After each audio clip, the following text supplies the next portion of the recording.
Good evening, good evening, good evening, good evening, good evening. This is the Reel McCoy. I'm your host, Mephisto, and always with me, my hetero life mate, all my feelings. Good evening to you, sir. How are you, buddy?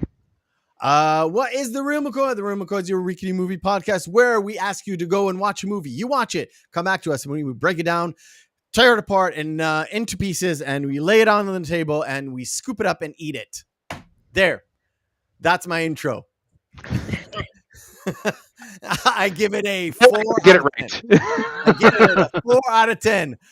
Right. Yeah, exactly. What is the purpose of the show? The purpose of the show is, and I wrote it down on a note, is the future is the past.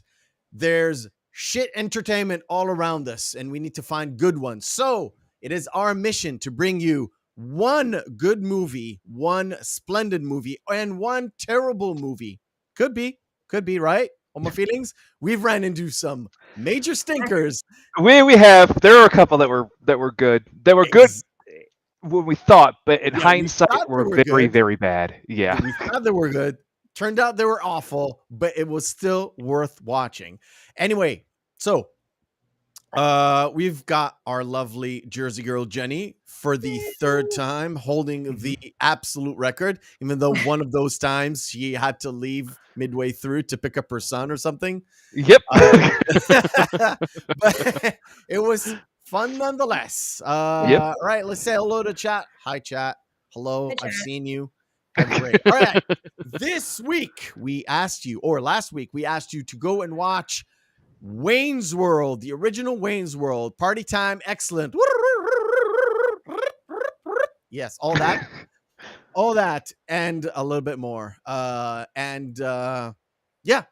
How many times have you watched it this week? Oh, my feelings. 3 times. I've watched it 4. Count them 4 times. You know why? Because, well, it's not technically 4; it's 3 this week. But one more time, one extra time on the way back from Manchester, while technically I was sick on the plane. We were all sick coming back from Manchester, let's be fair. Oh, that's right. You got COVID, right? Yeah, we all got COVID. We got the coof. We got it. We contracted it. Anyway, it's long gone, and it's time to enjoy the show. So, before we do what we do, to contact the show, if you want to contact the show, you can always contact me at Mephisto on Twitter. DMs are open to one and all. Also, if you don't like Twitter, use Instagram. DM me there, Mephisto79. You can email the show at all times, the Reel McCoy podcast at gmail.com. And of course, our lovely lady who does her thing on the old Twitch, Jersey girl Jenny. That is the link. You should definitely go and follow her. Thank you. Fuck yeah. Why not? All right. Language. Before we dive deep into the thing, anything to add, Jenny? Did you watch it this week? I watched it this morning. Oh, nice. Nice. Great. Great. Your memory is super, super fresh. I like it. Good. Pop-Tarts, coffee, boom. Nice. The only question is, what flavor Pop-Tart? Oh, Eggo, without a doubt. Eggo. Okay. You give props to the thing. Oh, by the way, I was supremely busy trying to cover 2 TV shows, and I was by myself throughout the week because why not? Why not just give it like after 8 months? Why not give me some more extra week to do everything by myself? But so we turn into our first segment of the night. It is called Behind the Screens. Take 2.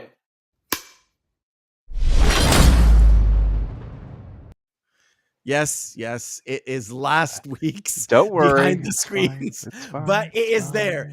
What is Behind the Screens for the uninitiated? We turn to All My Feelings, where we get the lowdown on everything that is behind the screens. Take it away, man.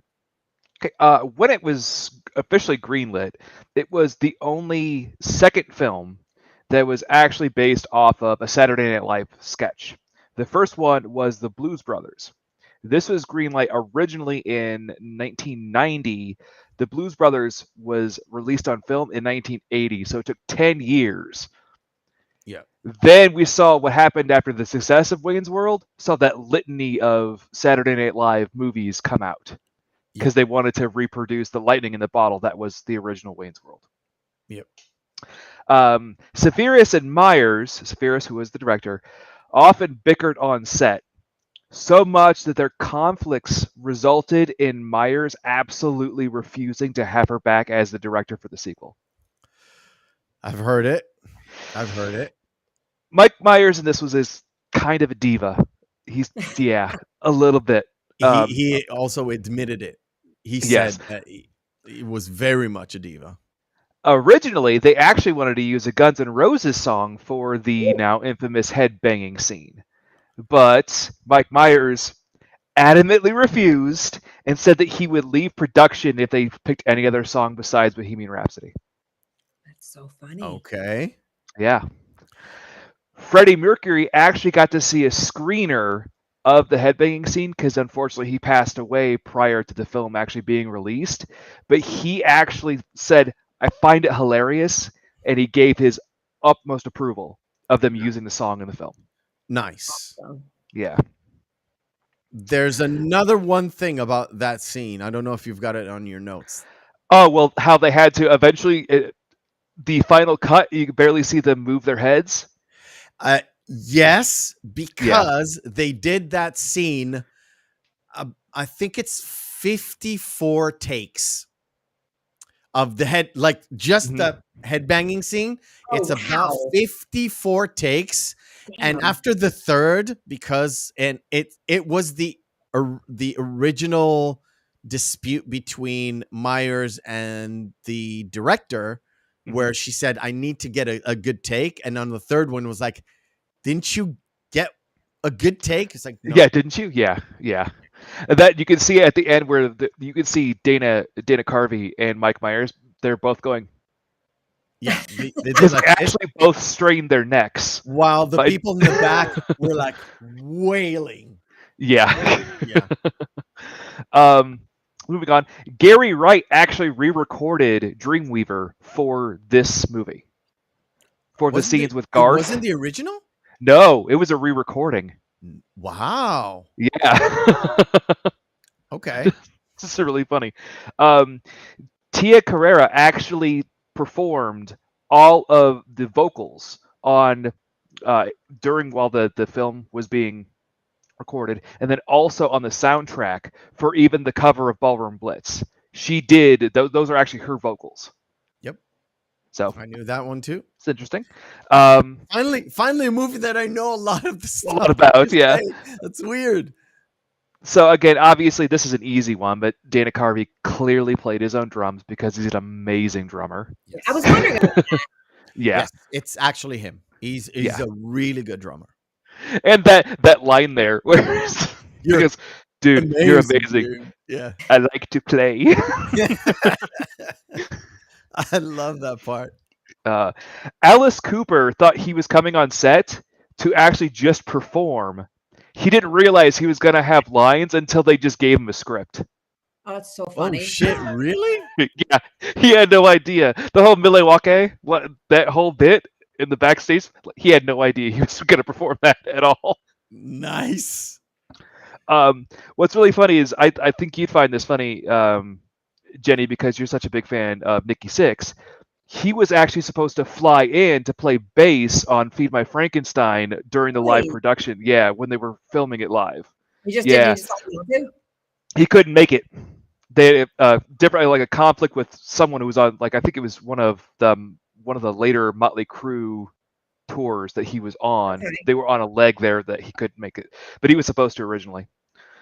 Mike Myers, being the diva that he was, initially he wanted it to be an entire Wayne solo-centric film because he thought that Dana Carvey was going to steal the limelight from him. So at the time, Dana Carvey was a well-known actor. Right. Really? Yeah. Okay. Yeah.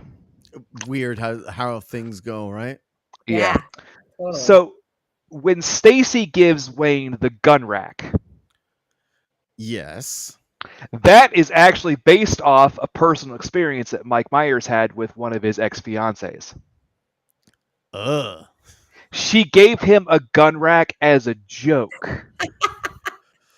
He Well, didn't get the joke at the time, but in retrospect, was like, "Oh, I get it. That's funny. That's funny."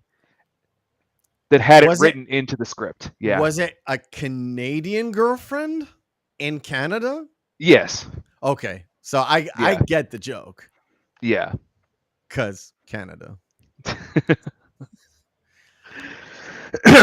Many of I was Gotcha. gonna say many of the lines they're in, the scenes where they have them laying on the hood of Garth's car, Yeah, and they're the just there's the famous rabbit in a dress yes, scene. which the rabbit in the dress line, when you see Wayne laughing so hard, it's actually a cut from a different line that they had before, because that entire scene was actually just ad-libbed by Carvey and Myers. No, really? Yeah. And so when they were laughing, they cut to a joke that Carvey had made to Myers beforehand because they wanted to include the Bugs Bunny joke in there. Yeah. They didn't want to just have like, because Myers made it like a force, like little like like a chuckle, Oh, a okay. big laugh that he had before, but the joke that Carvey had made before was inappropriate to be So wait, put in a film. so wait, the bunny joke was actually ad-libbed? Lived, yeah, yeah, Oh my god. Okay. It yeah, okay. Okay, I got you. I got you. yep. Cool. In all of the scenes where Cantonese is spoken, Tia Carrera has no idea what the fuck is being said. I was wondering about that. No, because She, she's Hawaiian. she's Hawaiian, yeah. She's definitely not Chinese. Yes. The waitress, the dream girl from Stan Mikita's Donuts, Yeah. actually got married to Mike Myers in 1993, and they were married until 2006. Oh, that's funny. Would never What? guess that. Yeah. Okay. So Myers was such a diva, he even got Garth's girl in the end. Great. Okay. Cool. Fender actually made an entire line of the Excalibur, the retrofit of the 1963 Stratocaster, with I a would imagine personalized embossed Wayne's World logo. Oh wait, no, you know where the Fender typically goes? Yeah. It says Wayne's World on it. Nice. You can still find some of them, but it was a limited run. But Then you'll probably see them at like somebody tries to sell one of them to like Pawn Stars, that show. yeah, something like that. Yeah. Trying to sell Slash's You'll license. see it someday. Yeah. Let's say the last major one, besides all the other notes, are just interspersed with that. Yeah, that's fine. But obviously, $20 million budget, $183 million gross. Wow. Yes. And something I know that is still the most highest grossing film that was an SNL sketch Yes, correct. Mm-hmm. and then made into a movie. Out of all of them, it is the highest grossing one by straight number, not by inflation adjusted nothing.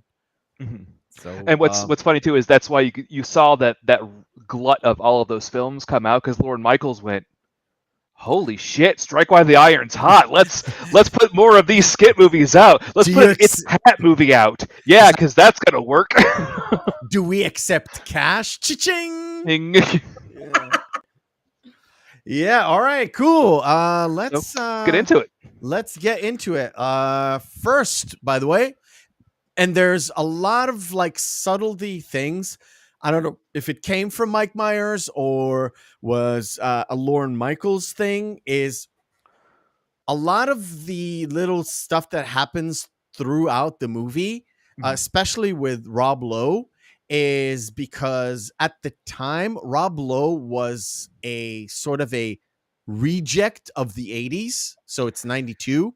He was part of the Brat Pack, not the Rat Pack, but the Brat Pack with loads of other 80s stars. I don't remember them all. I think it's Emilio Estevez, Demi Moore, Kiefer Sutherland, all those guys who literally got to like 1990 and suddenly they had zero parts, like zero. Well, and the big reason why Rob Lowe kind of lost his clout was because of the whole sex tape scandal. Yes. Yeah. And a part of it is actually this actress, Ione Skye, who nobody fucking remembers her name I or didn't how know she it was. looks like. So yeah, that's the first scene where he's he's presented it as some sort of a producer. Nobody knows what and where. And she turns him on to this show, and he gets turned on by what's on the screen. He picks up a phone. Is like, calls his director slash producer, other producer, Russell. It's like, oh, I've got something that we can sell to the arcade dude, which is Wayne's World, where we And see. what's great too is they actually show it's like just introducing the audience, because those people that watch Saturday Night Live and saw the Wayne's World sketches saw them do some of their classic little bits that were included, like Yes. even introducing the random guy, like bringing in the greatest invention in the world. Oh yeah. It sucks while it cuts. AKA now our straighteners for girls. Yep. The fact that they kept, like, when before they introduced the guy, they did their whole shtick about no, Claudia Schiffer was later, right? She was later, yeah. When they brought the big poster, and that's what they did on SNL, where they brought this either Claudia Schiffer or whatever, or Heather Locklear. They brought her and it's like, oh, we salute you, Schwing, all that Yeah. stuff. That's later on. And in this, they have all the idiosyncrasies, they present the show as a show, but they show us the backstage, where in SNL, you wouldn't see the backstage, where you Right, have this 3 dudes running the station. And if something breaks down, the guy's like hammering it away with a hammer. Yeah, by the way, you don't want to use a hammer on a mixer. It doesn't No. work. No. And then they kind of set things up, and this is I don't know if how many movies you've seen up to this point, but for me, a personal experience for me, this is the first time where I've seen a fourth wall break without knowing there's a fourth wall break. Like, I've seen there's a little bit of an airplane, there's a little bit in like Naked Gun stuff, but not as overt as turning to the camera and literally talking to the audience as if they're basically in the room with the guy. Yes, and in a way, there isn't a fourth wall break. I wouldn't even consider it a fourth wall break. They are openly acknowledging the audience as someone who is viewing this story. Like they always say, how Deadpool does fourth wall breaks. Yeah, because typically throughout the rest of the narrative, he's actually interacting, and no one else seems to understand that there's actually someone out there watching them. Both Wayne and Garth have these interjections where they just openly are just like, "Can you believe this?" Especially Garth's dialogues about Benjamin. Oh yeah, when they're in his apartment, he goes like, "Ooh, ribbed for her pleasure." Ew. Well, and he reads his entire his laundry list of things to do. Take over local access show. Boy, I'd hate to be those guys. Yeah. And when they're signing the contract, while Wayne is perusing the contract, he's like signaling the camera, come down with me. I dropped my pen. It looked like they get White Castle in there. Yeah. Yeah. And when he's trying to go like, ever saw that movie where a guy's just signed his own death warrant and he goes to the devil? That was cool. Right. Let's go up. Like, well, that Twilight, there was a Twilight Zone episode where he did got out his tongue and it just kept growing. Yeah. That's really cool. That's pretty cool. So yeah. Cool. All right. Before we move to the first scene, where it's almost the most iconic scene of the whole entire thing, Jenny wanted to ask us something. Okay. Not only what kind of car were they in, what year was it built? It's a Gremlin, and it is a 1979. Nope. Is that a Pinto? I thought it was because my mother drew one, but it's not. I thought it was a Pinto at first, but it's not. So it's not a gremlin? It is. You ready? Okay. What is it? It's a 1976 Pacer. A 1976 Pacer. Now, was that Okay. AMC before they went? It's not a got bought out GM, by right? GMC? Pacer's a Before they GM. got GM? Yeah. You I wouldn't don't know that. I just Oh, yeah. I stumbled, you boys. I'm gonna get you back for this. Oh yeah. I'm gonna get you. All right. Don't worry, Jen. I'm going to stump you tomorrow on Sappy Sunday. Don't worry about it. I got you. Oh, there you go. Okay. So a little Bohemian Rhapsody, ladies and gentlemen. This scene was literally one of the most iconic scenes in movie history, right? You would agree that it's one of the most iconic scenes in movie history, where they took just one little piece of Bohemian Rhapsody. I didn't know there was an extra at the start when I saw this for the first time, because I listened to Queen, and for some reason, all throughout the 80s, Radio Gaga, everything, I never heard Bohemian Rhapsody until this movie. And Really? when I heard it for the first time, I was like, I love Queen. Let me find this. I found this, and it was like, there's a 7-minute song where 6 minutes is just getting to that little part. Right? And I never knew. Well, I was like 12 or 13, and you know, my music history was good, but not that good. Anything to say about the scene apart from what we said, that they did it 54 times and had a rough time with it? I can't imagine that. I can't imagine that 54 times. I always wondered though, the guys in the back, were they anybody or they're just extras? Yes. I don't remember the name of this dude. Later on became really big when the series Oz came out. You remember Oz, where they were in prison? Yep. He was him, and I think it's Christopher Maloney. They were both like a couple in there. And the other dude, he wasn't big, but he done a lot of stuff. Like I remember him from Gilmore Girls. I was seeing Gilmore. Yeah. He's his. If you know Gilmore Girls, he's married to Luke's sister at like later seasons. But he's done a lot of character work from this point and on throughout, like up to 2010. The last time I've seen him, I don't remember his name. I'm me and names, you know, it's a hard ask. But they both were great. The only one of the trio of technicians that kind of like was not well known is actually the third one, the one that is not in the car. He was never in anything well known. That's the only one. So they stop in, they take Phil, and they stop midway through the riff, and then they continue. They pick up Phil where Phil has been partied out, where they don't say he's stoned, but he's partied out. Then after if you gotta throw up, no, if you gotta Ralph, if you're gonna spew, the Dixie spew cup. in this.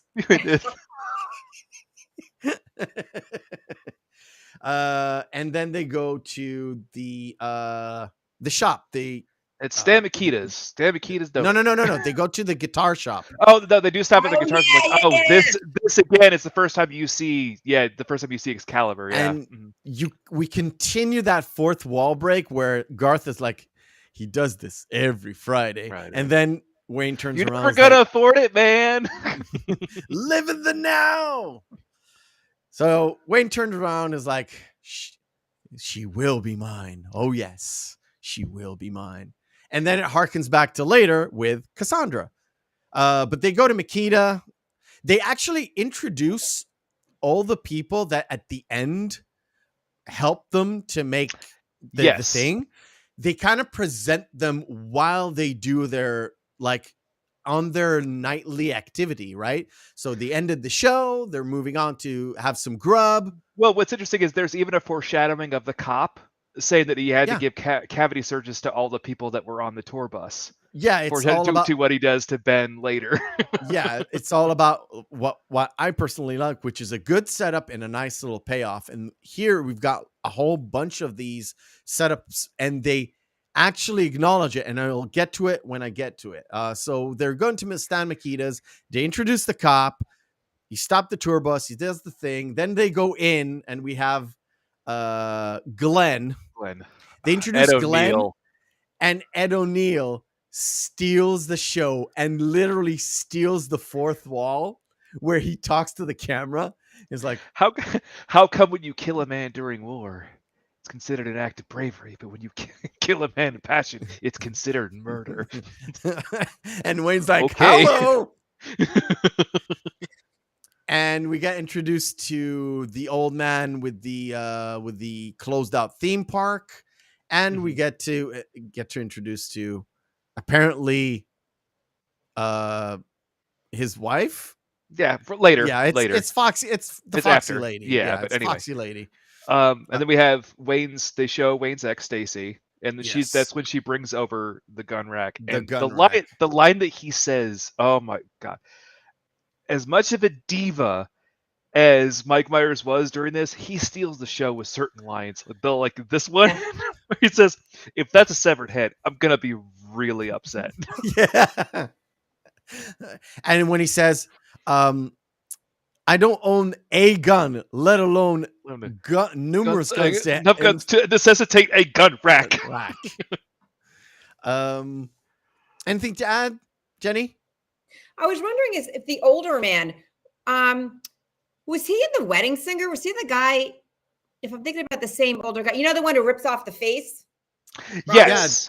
Was he in The Wedding Singer? I think he was. I think so. Yes. Yeah. Because I was like, oh wait, that's the guy from The Wedding Singer. There are several people in the Hollywood spheres, like they're considered actors, but they're basically extras with a line or two.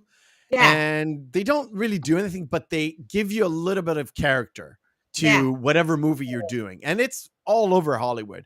And these are people you can see in like multiple movies where it's like a well-known movie. It's like, yeah, I know that guy.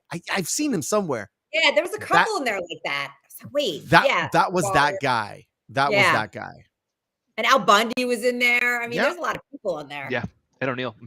Ed O'Neill. So, like we said, we literally start with cameos. I mean, Benjamin is not really a cameo, but we start with the cameos right at the first scene with the girl Ione Skye. But it continues with when they go to the gasworks where Meatloaf. R.I.P. Meatloaf died this year, man. 2022 is a fucking killer, man. I have a list. Yeah, I have a fucking list. And they took the Queen off fucking Friday. Holy shit. Anyway, so we've got Meatloaf. It's like, we've got this group, and the Shitty Beatles. The Shitty Beatles, are they any good? They suck. So they waltz in. The group's name, Cassandra's group name is Crucial Tide, right? If I'm not mistaken. Yes. That's the first name I've got right, I think. And Wayne kind of strolls in, but Garth is being accosted by this fellow. Then he goes out, and the weirdest thing you would expect in a headbanger moment, a metal kind of movie, where you see Mission Impossible, right? Well, the Mission Impossible stuff is later when they actually even utilize the theme, but this is more like they actually use it. They actually use it right here. Did they show the stinger and then did they show the stinger in the director's cut? Because I watched the director's cut. No. I don't think they used it. No, they didn't show the stinger. They didn't show where he goes out to the car, gets the belt. Again, it's really hard to get that exact moment. Which, more than anything, is basically just a taser. It's a taser. Yeah, it's a the man made a taser. Yeah, he made a homemade taser. Tases the guy. Everybody's happy because he's a bully, and we continue on, and we get to see the Dreamweaver. The Dreamweaver scene where it's so hard to get. to be fair, this song that they were singing was fucking awesome. It was original for the movie, correct? I know that Tia Carrera sang it, but it was an original song? Yes. Or is it a cover? No, because this wasn't the cover of Ballroom Blitz. That's later. No, This was that's actually later. an original song. The same thing also when they were doing the music videos, those were original songs that were made for the film too, that were on the soundtrack. Yeah, so Like one with the where she has the snake on her. She's like, I think the snake fell asleep. Yeah. Wait, is that you or the snake? You or the snake? And Yeah. Rob Lowe's eyes. Exactly. So she gets off stage, she wails on a guy, and I'm using wails on a guy because they used it in the movie. And of course, it makes Wayne love her even more. And he's like, "Can I call you?" I was like, "Just come up to the fucking loft party. We'll talk there." And it moves on. Mhm. And of course, we've got the slick producer kind of hatching the plan. I did want to throw in go ahead. one little side note is the fact that you could still tell that this was a movie that was based off a Saturday Night Live sketch because they had to do the Grey Poupon scene. Oh. But do you think nowadays, I was thinking about that, like this generation, would they even understand that scene? I don't think they would get that joke at all. No. No, right? But it makes them want to go out today, drive in the car and do it though. Yeah. I will do that at some point. The thing is, again, when I saw this for the very first time, I was like, okay, it's a funny bit, but I know it comes. I haven't seen the actual commercial, but I know it came from something because it was so off to the movie where the Laverne and Shirley bit when they go to Milwaukee, it was so off to the movie where it came from somewhere, but I didn't know from where it came from. Yeah. So it took me by surprise. Later on, finding out, I was like, oh, I get it. That's funny. I like it. That was great for me because I grew up watching those shows.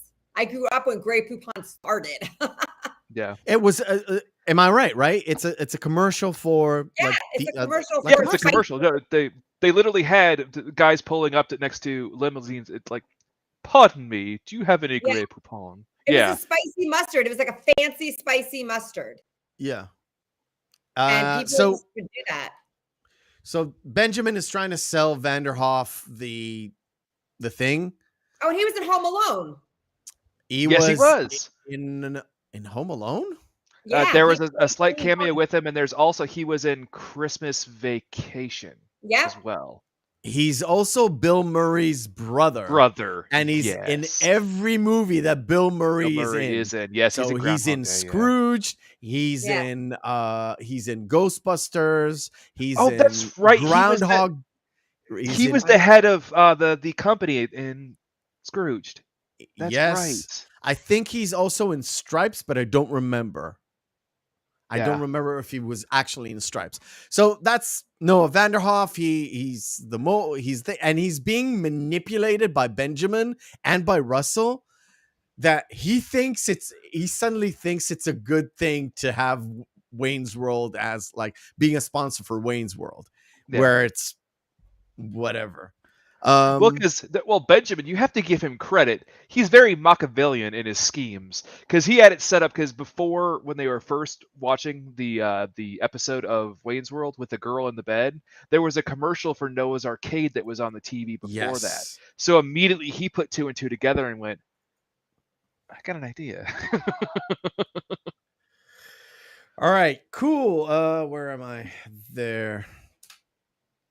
So we go to the scene where they're getting this is something that's in. I know you have to do this also in Israel. I think Jenny, you have to do it in your state. We don't have to do it in our state, but actually get it like state checked out to make sure that it's still legally able to run. It's in the UK as well. The UK does it the same way we do it, where you literally have to go and pass a checkup, an actual. So they check your lights, check your brakes, engine functions, and emissions. Mm-hmm. So I think you have to do only emissions, and depending on which state it is. I had way too much talk with Austin, and you know what? Austin, he's from New Jersey. Yeah, I know. I remember Jersey. Yeah. He's a good dude. Yeah. So we have this scene where the only like my grape with this scene is actually Garth playing with the pneumatic gun, and literally he Hey, we gotta go. figuratively he's keying somebody else's car, and I was like, I want to kill you, but I love you. Yeah, Side that note, was the crew shirt. yeah, I was Like gonna say, a I lot of really want that Motley Crue shirt. I really want that Yeah. shirt. Really? Hey, look at I got his hat. We're matching. Yeah. Yeah, exactly. But it sets up him trying to impress Cassandra with learning Cantonese. They're arguing with Phil, and Phil's like oblivious to where he was at the time. No, they were arguing. Phil was just telling him, like, yeah, that one girl, the bassist, the lead singer, she's really hot. Like, we know, we were there with you. But you don't understand. Anyway, time for a pause, ladies and gentlemen, because it's time to do our first segment of the night. It is called Missing Marquee.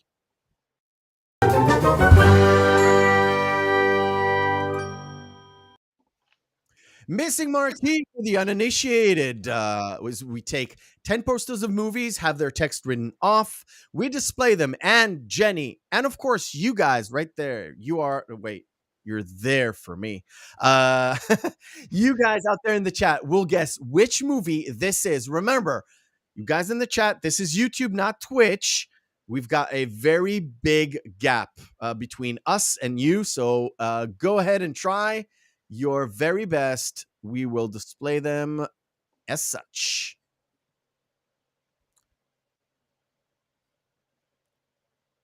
Jenny, come on. You need to guess it. Is this? You need to beat the chat. Which movie? It's not E.T. It's not E.T. But it's in there, right? It's that kind of Has it is about aliens. Yeah. Man, what the fuck can I remember this? It's like I can see it. Oh, and it's not Stranger Things. What movie? One of the very famous Bills plays the president. Also, it has one of the most famous lines said by a black man, "Welcome to Earth." Which he doesn't say that. He actually says Earth. He says Earth. Oh, somebody put Independence Day in the chat. DK's got it. DK's got it. Independence Day. Saf's got it too. All right. Bring it on. Oh, fuck. Yes. Oh, I know Dennis Hoffman. Oh. Not Dennis Hoffman. It's not The Graduate. It's not. Not The Graduate. It is Robert Redford. I mean, Dustin Hoffman. Dustin Hoffman, yeah. Because I love Dustin Hoffman. He's one of my all-time favorites. It's not Kramer versus Kramer. No, it's not. It deals with the Watergate scandal. We need someone in the chat. Help me. Vic, Sour Girl, help me. Come on, guys. Guess. Because Oh My Feelings does not know which movie this is. This is the second time he fails on this movie. Oh, Chat, come on. Never Gotta know this. Never do. Chat is stomped. Do we get hints? If no one gets it, do we get like a hint? Like It's about a couple of reporters and the Watergate scandal. It's Woodward and Bernstein. I'm never going to remember this movie. I'm never going to remember it. I've seen it like 3 times. Nobody in the chat, huh? It's one of those movies where I've seen it and it's so frustrating that it actually happened. Somebody said in the chat, there was a movie called Watergate, but that's not that. It's not a movie called Watergate. No, it is called, and I will spoil it. All the President's Men. Oh, I would have never guessed that in a million friggin' years. Would have never guessed it. Oh, shit. Hold the phone. Hold. Oh. Come on, Meth. There you go. Sorry. Oh, God. What's this? Oh, my feelings. Do you know this? I can punch away here and have this ape-looking creature down up Planet of there, the and Apes? not Planet of the Apes. Um, I'm gonna make it even more Really? difficult. It's not one of the King Kong movies. it's not one of the King Kong movies. Correct. Godzilla? Not Godzilla. It's definitely an ape and not a lizard. And it's not King Kong. It's not Kong. It's not Kong. It's not Godzilla. Is it in that theme though, like the Kong Godzilla kind of thing Sort going of. on there? Sort of. Not a Sort of. big ape. I will make it easier for you guys because I know a lot of people get stomped. It is a very deceiving poster. It is called Congo. Go. Congo. Is that? Oh, are you, this movie? Oh, this. This is the next one. Yes. Oh yeah. Okay. Reese Witherspoon. Oh, this is this. Oh, fuck my life. Sorry, I'm bad. I'm bad mouth when I'm frustrated. That's how I am with video games. Okay, this is on Netflix. It's not happened. Something. Not happened. No. It's Reese Witherspoon. Yeah, and it's the girl from the Vampire Show. It's Buffy. Yes, it's Sarah Michelle Gellar. And I don't remember the name of the guy, but he was married after Ryan this movie. Felipe? Yeah. Ryan Felipe, and we've got a winner here. Sad It is Cruel Intentions. Look how young she is there. Oh, Sylvester Stallone, Arnold Schwarzenegger. Yes. Oh, this is a real deep cut. I love this movie so much. I love it so much. And by the way, they get the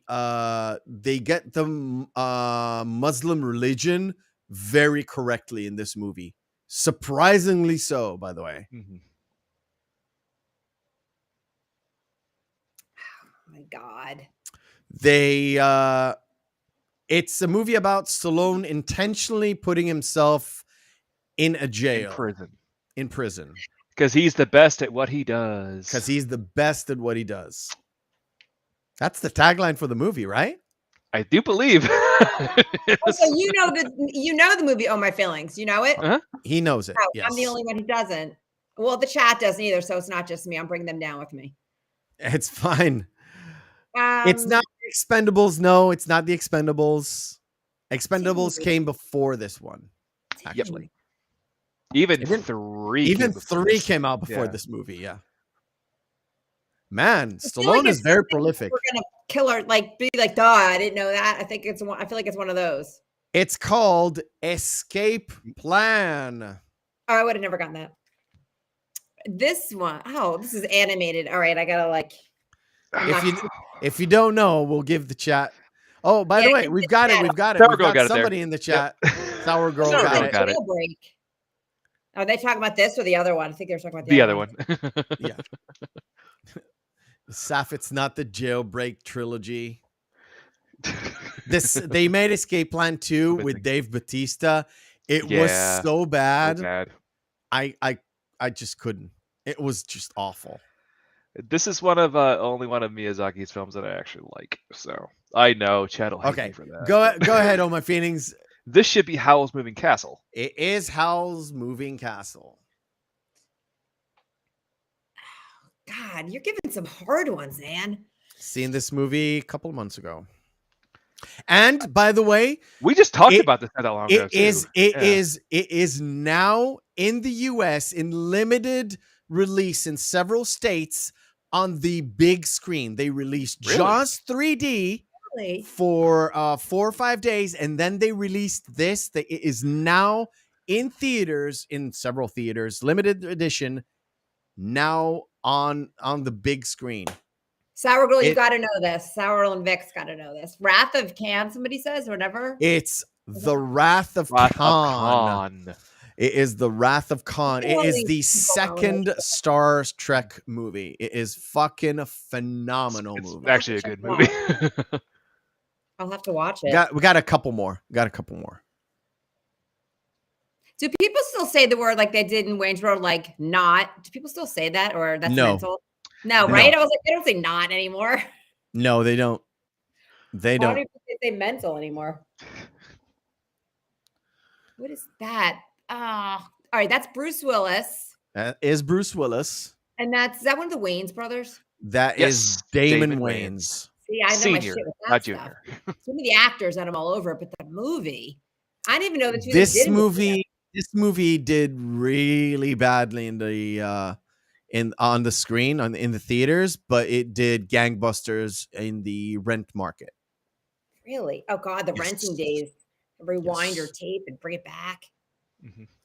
Somebody said the last Scout. Sour Girl. It is, of course. This is the last Way to go, Boy Sour Girl. Scout. Correct. Phenomenal movie. She knows her shit. This one. I'm trying to give Waterboy. him all the time in the world, man. I really am. Yes, I know. Is it Waterboy? It is Yeah. Waterboy. Correct. It is the Waterboy. Because it says it in the back. Yeah. Where does it say in the back? See? Oh It's shit! called Okay. Waterboy. I'll get it. I've got another one. I'll do the exchange. Oh, what is this? I can punch in. It looks kind of. This is Johnny left. Lee Miller, and Miller. this is Ewan Ewan McGregor. His Oh, Hollywood debut. So, because I remember him in Moulin Rouge, so he did something before Moulin Rouge. This is before Moulin Rouge, correct? Great movie. I think he had his time when Moulin Rouge came out. He kind of had his like little spotlight there. He did great. It's a movie about a group of people in Scotland, and heroin isn't heavily involved in this one. Sour Girl got spotting. Sour Girl is our new premier chat member. Yes, she's a Jersey girl, Jenny. She's a Jersey girl, Jenny girl. That's why she knows her shit. She's one of my peeps. Right. Awesome. That was awesome. So we head up to the party. We have the little Grey Poupon segment. I love when he says marriage is a punishment for shoplifting. Yeah. Oh, before are you going to marry this girl? No, marriage is a punishment for shoplifting. I loved it. Wait, hold. There we go.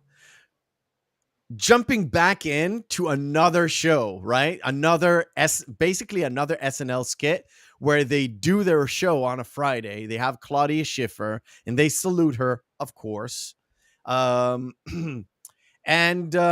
in comes Benjamin and Russell. This is before they go to Cassandra, by the way. I quickly checked. So Benjamin and Russell come down there, introduce themselves, and Benjamin takes Wayne and Garth to some sort of a bar, and Russell entertains the boys, the tech crew, I guess. Yeah. And of course,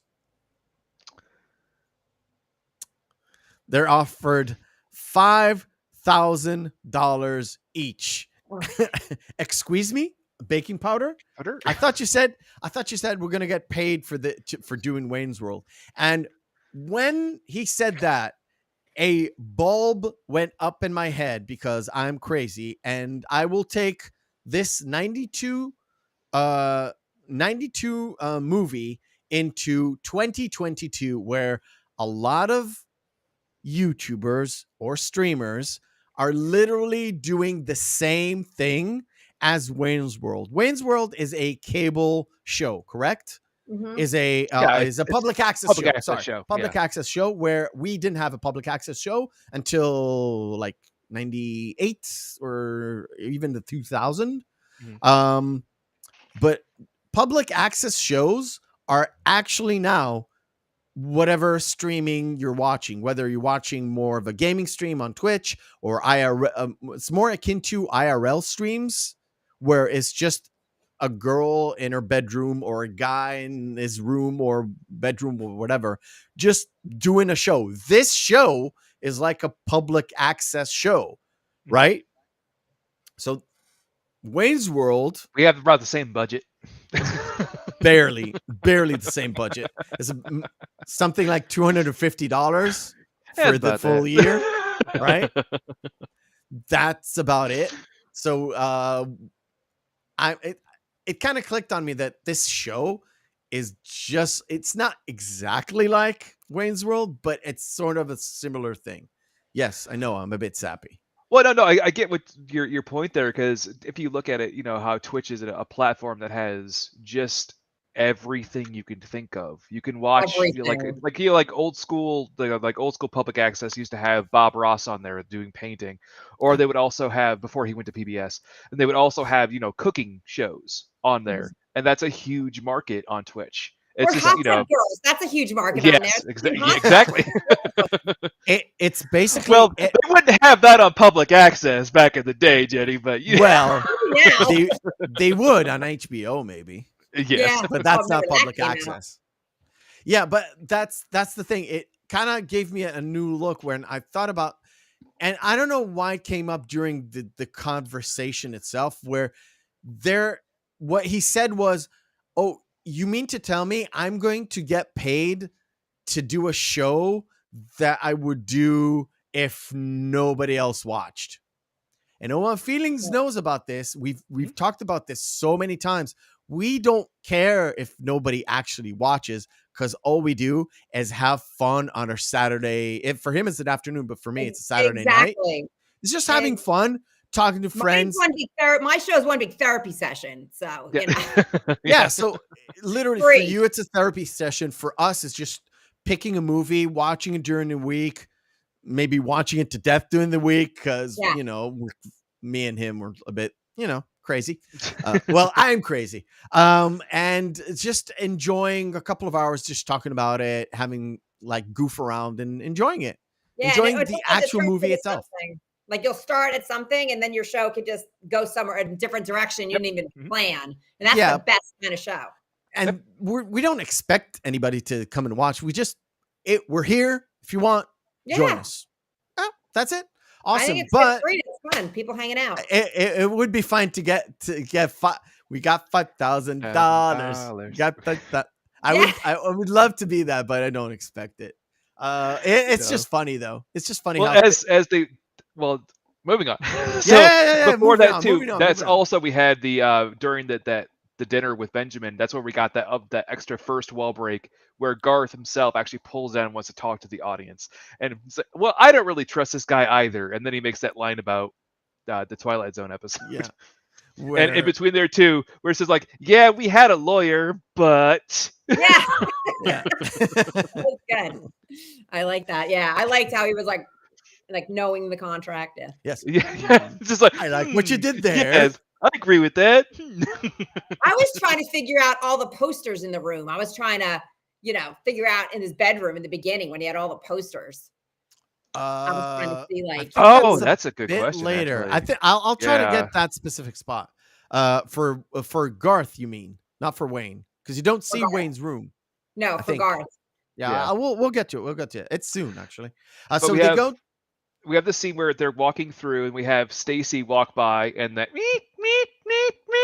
Oh yeah, this there, where he's literally on some sort of a dolly that carries him on not a dolly but on rails. Because he's not moving, but he is moving towards where Cassandra is. Everybody's like moving away from the thing, and like she comes and tries to get with him throughout the night, and then she tries to make him jealous. And that's the really funny thing is it's Garth actually gives her good advice, where he just says, just move on, just let it go. No, it's actually it's Garth that is standing in the line for the bathroom. Yeah, and she comes to him and she's like, why is Wayne not coming back? He's like, why don't you just move on? Oh, move on. Okay. She leaves. She finds somebody guy. Else. Yeah. And she started making out with somebody to try to make him jealous. Yeah. And there's also, this is the first part with the first of Terry's, I love you, man. Oh yeah. Really. I love you, man. Later on, Garth just looks over at Russell's like, just say thank you.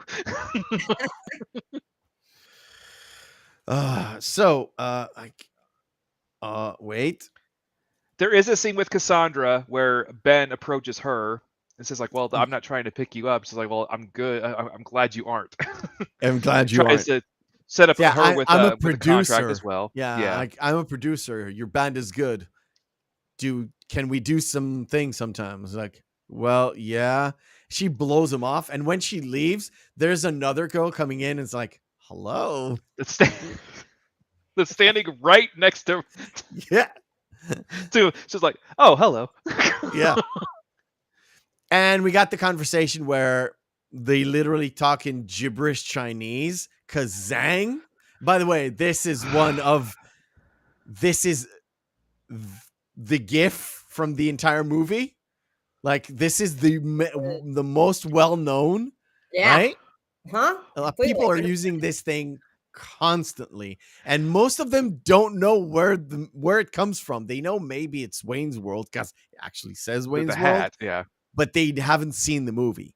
And This is also, the show for you guys. They also have that entire line where he explains the whole bit with Stacy, and they actually have to stop and they look down and they wait for the subtitles to catch up. Yeah. It's like, okay, that's a good bit. That's a good bit. At least they didn't do the Bruce Lee lips thing. Oh yeah. Yeah. I'm gonna fight you. Yeah. Like we had on Orgasmo. Yeah. And then we had, like we said, the ad-libbed one. The ad-lib joke. It's like, yeah. Did you ever find Bugs Bunny attractive when he dressed up as a lady? And Wayne says no. And it's like, neither have I. I'm just asking. And let's see. Oh, we move on to the show. When they the other thing too about that scene, how they ad-libbed again the vast majority of it. The plane that went over was actually if you look at how it was shot upward, was actually just a 4-foot prop that they pulled overhead. Really? Yeah. They couldn't have just movie magic. Yeah, they couldn't have filmed. It's actually, I think it's not allowed in like most places, right? Not anymore. But really, yeah, back then it was kind of okay to shoot up as a plane passes by. It's fine, but it's not anymore. You can't. It's a bit iffy. Yeah, it's a bit iffy. So they go to the actual studio and they have that little cue with the 5, 4, 3, 2, 1, and they couldn't do it. And it's like, oh, guys, you're nodding. Stop nodding. No, the first part they go. And then they nod their head. That guys don't mouth it. I love the fact that I don't know how they got it, how they shot it, but they made the guy holding the camera, one of their friends, he made them laugh.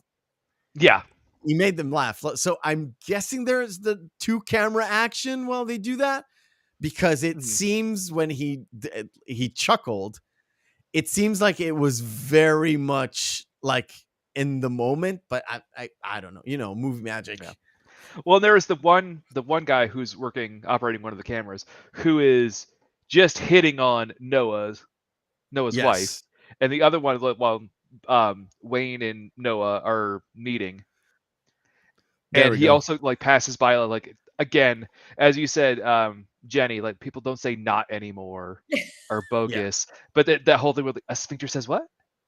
Yes. What exactly? He literally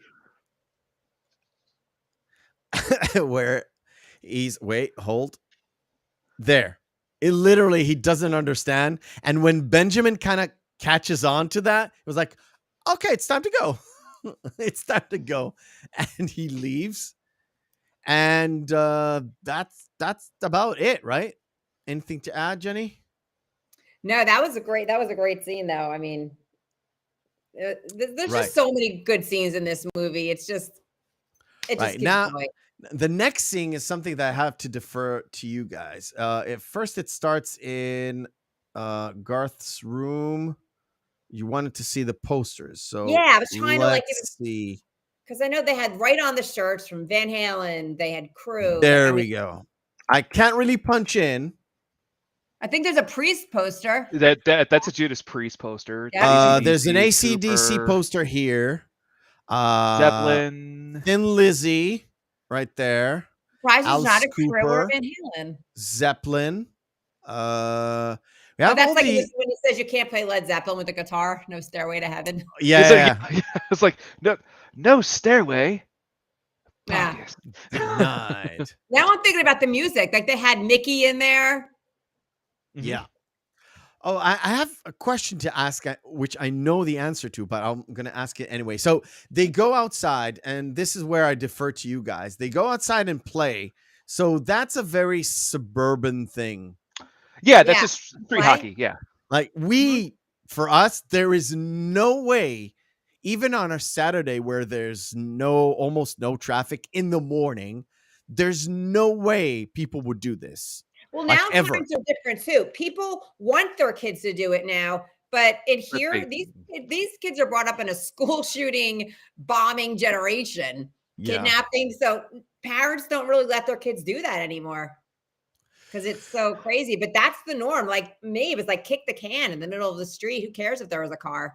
But this thing, I'm asking because, again, I didn't grow up in this. You grew up in Jersey?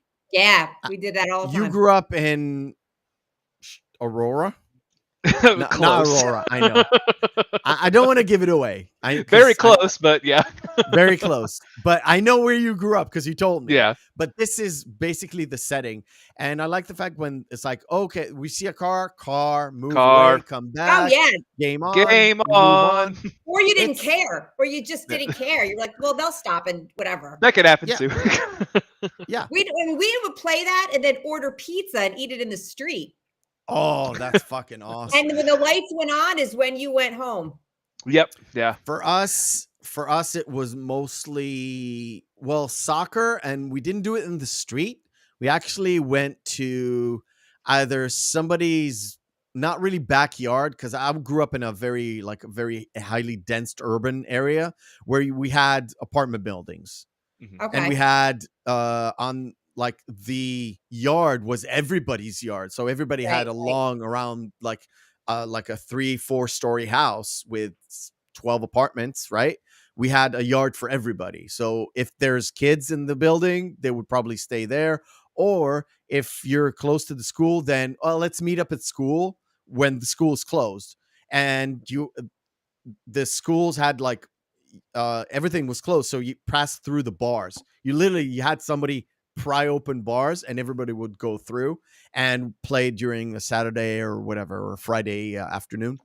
That was our outside. I think for me, like at my time, most parents had 3 children. Now it's different. They wanted anything to do. Like I had 2 brothers. My mother just wanted us out of the house. Like just that generation was like, just get the fuck out of here.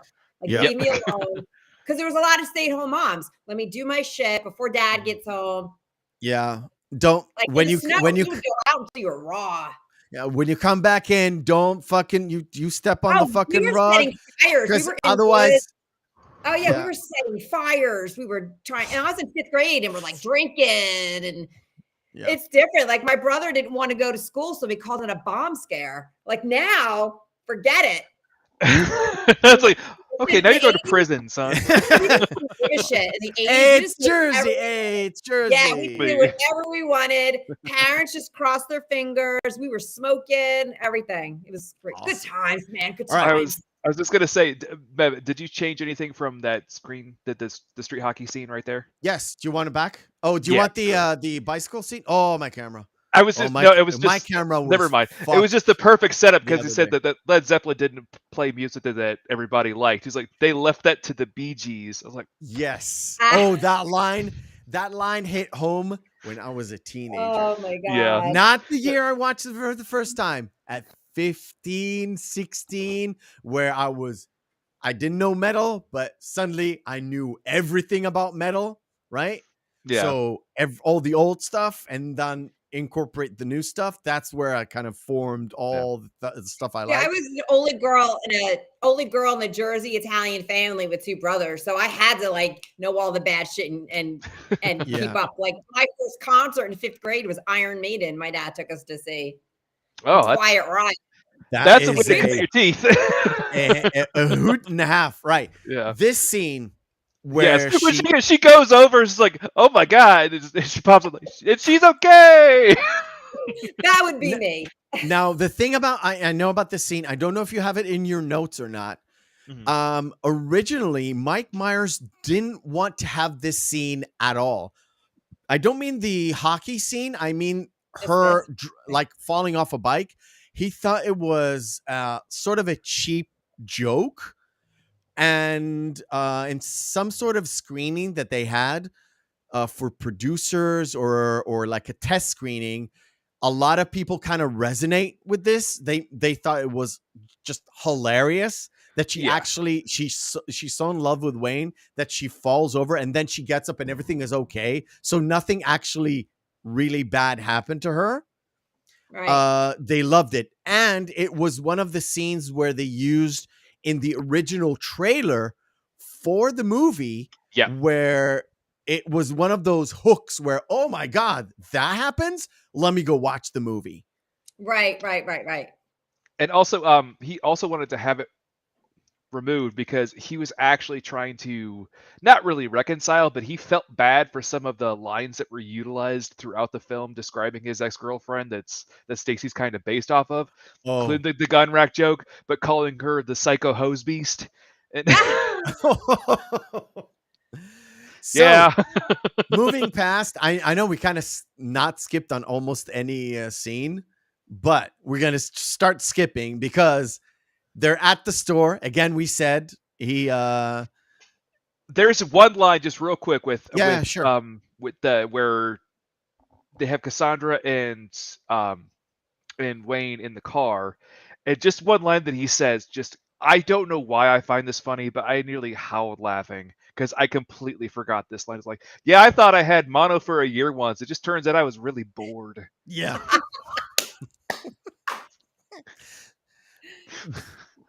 Oh, when I clap, I'm thinking of my parents.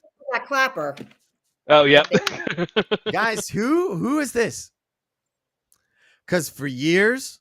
Oh no, he's the guy with the long hair you're talking about, right? Yes.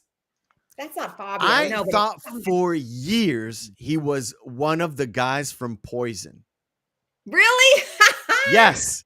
That's so funny. He is absolutely, unequivocally, 100% not the guy from Poison. No, and I know I recognize him so much, but I don't, and I know it's not Fabio. I know it's no. It's not Fabio. It's not. No, This particular movie is his last appearance in any movie that is on IMDb. This is just a random dude. He's a Canadian actor. He looks like somebody though. Dude. He really? He looks like anybody who could have been in an 80s. Like a bass player in Motley Crue or something. Or like White Snake or something, yeah. Whatever. I could see. And any glam rock fucking yes, with Tony Katane on the hood of the maybe that's why he looks car. familiar. It just cuts to this guy. All the guys in the glam rock all look the same, so maybe that's why I was like, yeah, he looks familiar. He looks super familiar. And for years I thought, well, it's a metal heavy fucking soundtrack. It's a really good fucking soundtrack, by the way. Yeah. Oh, I was just playing it on my screen. It's fucking phenomenal. Great. I think Sour Girl said earlier on that she went and bought the soundtrack on cassette. I had that, but not on cassette. I had it on a CD because I was really fortunate that my mom was at the turn of the 90s, starting to get into the early 90s, where CDs were like trying to get into the market. Yeah. But we also had cassettes. Yeah. Some things I had in cassettes, like Nirvana, I had in cassette. But the Wayne's World, all the soundtracks came out first on CDs, at least for us. I saw it only on a CD. And I was fortunate enough to have an old school, like a big CD player that looks like a VCR, right?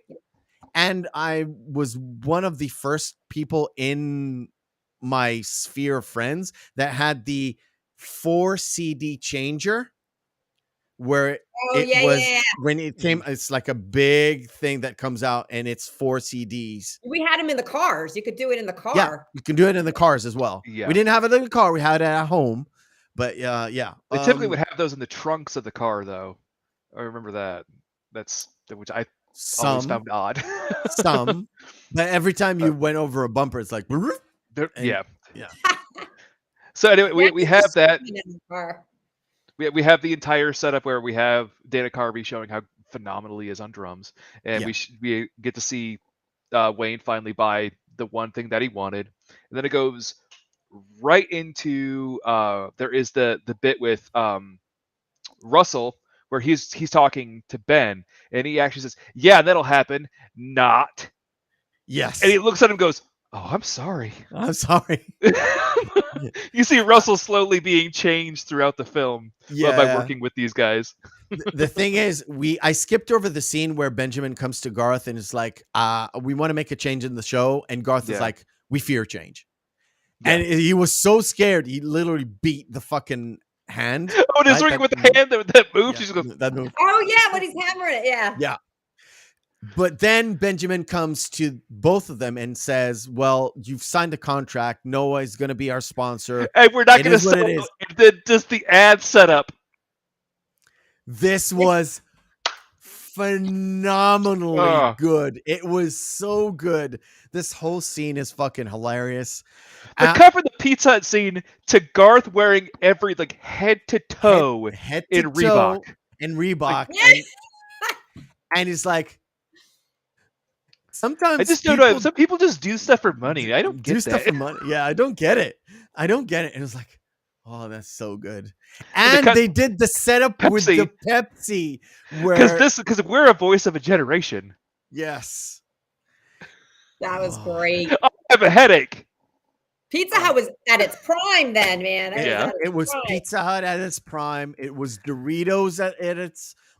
It's the old school Doritos thing where it says Doritos and it had what's funny is the yellow and orange thing. Yeah, I totally forgot. If you notice that all of the food products are actually Pepsi products because Pepsi owns. They owned all Pizza Hut and they own Doritos. Wow, because they own Frito-Lay. Yeah, gonna use that on my stream tomorrow. It's fucking phenomenal. This is like prime. It's like the end. It's like either the middle of the Coke Wars or at the very end of the Coke Wars. I don't even think that Pepsi cans look like that anymore. No, they don't. It's way before they changed it. No, I think this was during when they were doing the Pepsi challenge. Remember the blind taste test? Yeah, in the early 90s. Yeah. That I remember because it went all the way. It came over here, so I knew about it. I think they changed the logo a little bit, and they changed the can to like a blue style can when they brought in Michael Jackson, which is like a year or two after this. Yeah, and then there was that incident, and then he was no longer with Pepsi. Because he got set on fire. No. 90. You're talking about was brought in 90. I'm talking about first he almost lost the contract because he got set on fire. Then but that wasn't with Pepsi. The allegations. I know the allegations. Then I'm thinking the hair on fire. Okay, the hair on fire was like start of the 80s. I'm talking about when they brought him on in the start of the 90s to be a representative of Pepsi. It was all over the Dangerous. Remember the Dangerous tour? When I saw Dangerous in Israel live, I saw Michael Jackson live on the Dangerous tour with fucking huge Pepsi banners, huge. It was I think it was 90. Question: I think 3 maybe or end of 92. I think you might know this one, Jenny. Was it Super Bowl 93 where Van Halen had the Crystal Pepsi song? Because they did Right Now, and it was for Crystal Pepsi. I don't know. 93 was Michael Jackson in 93. No, maybe 94, where he did the Cowboys versus Bills, but not the first one, the second one. Sorry. Okay. NFL used to be an Everybody NFL fan. thinks I know a lot about Van Halen because of all the Van Halen people I know, but I don't know shit about Van Halen. I am over Van. I have so much Van Halen going on, but I know nothing really. I just know the basics, you know. I need to bring in Mrs. Meff. I need to bring in Mrs. Meff because she liked Van Halen when it wasn't Jump. When it was Van Halen. Yeah. Van Halen, not Van Hagar, man. I like Van Hagar. I gotta be honest with you. And I know too many David Lee Roth stories that I wish I didn't know. Yeah. By the way, I love this scene where literally Mike Myers tries to get Tia Carrera. Oh yeah, like funny. Where he goes and he humps the doll. That was fucking. It was the mummy, and he does the whole Marilyn Monroe "Happy Birthday." Yeah, that was great. And then it was right after this where it just shows that giant flash is like gratuitous scene, and he looks back and goes, "Excellent, excellent." But before that, there was just the Foxy Lady scene was before that. Yeah, but it's that was a good one.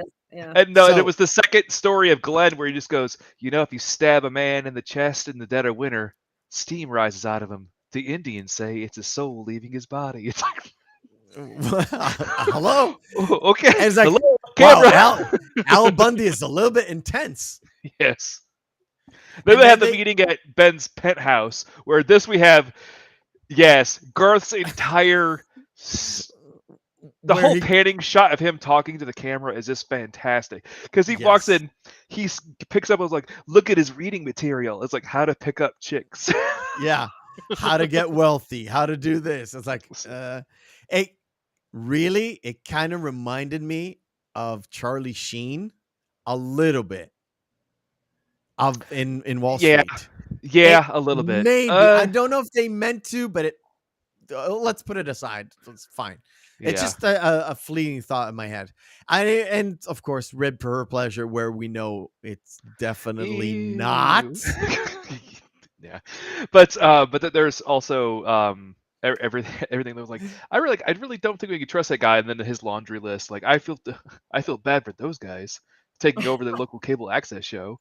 And then it cuts to them ordering food, and people had wondered before, where did that joke of the cream of some young guy come from? It's from Wayne's World. It's from Wayne's World. When they're ordering food. Yeah. Yes.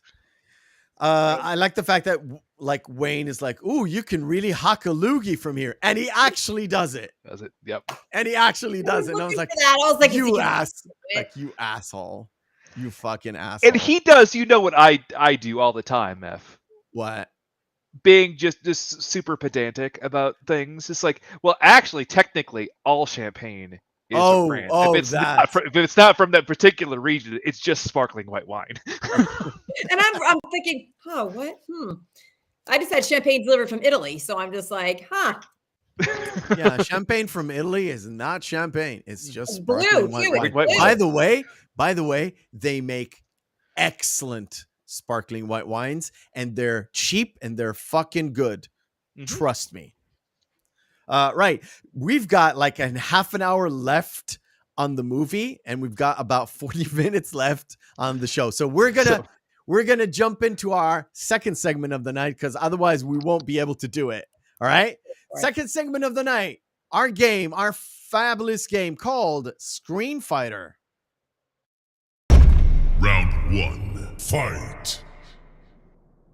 Screen Fighter. What is Screen Fighter, you might ask? Screen Fighter is very, very simple. We take two movies, pit them together, and see which one is the best one. There's no discernible difference between the two. Both of them are good. Both of them are bad. We defer to our criteria, which is Saturday evening, Friday evening, out with the boys, out with the girls, out with their significant other, maybe watching it on a fucking watch party on Twitch. We've got two options in a vacuum. Which one will we pop in? This is Bablam. Number 3 versus number 4. Both are not good films. I was just gonna say that. Chat participation is not good. welcome. We know there's a lag a little bit, but think of over which one would you prefer from these two movies? Jenny, go ahead. If I had to pick between the two movies, I'd pick Iron Man. All right. RDJ. Feelings? I know what you're you go ahead. You go ahead. I'm gonna pick A Freeze is Coming. For the absolute laughs, because I don't like Iron Man 3. I just don't like it. Is it a terrible movie? Really?